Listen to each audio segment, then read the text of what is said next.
বাড়ি থেকে এসে আবার ভেবেছিলাম এক্সারসাইজ শুরু করব, সাথে ডায়েটও, কিন্তু নিজে রান্না করে সব কিছু করে না ডায়েট করতে ইচ্ছা করে না।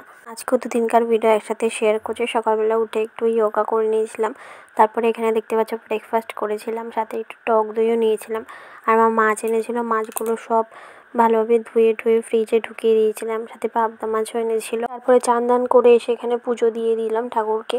আর যেহেতু তুলসী পাতা এনে দিচ্ছে না মা, তাই আমি তুলসী পাতাও দিতে পারছি না ঠাকুরকে। আর পাট শাক করেছিলাম, আলু সেদ্ধ, সাথে পাবদা মাছ করেছিলাম, সর্ষে পোস্ত দিয়ে। এটা হচ্ছে তার পরের দিনকার ভিডিও। এখানে রুটি করেছিলাম আর সাথে পাঁচমিশালি একটা ভাজা করেছিলাম।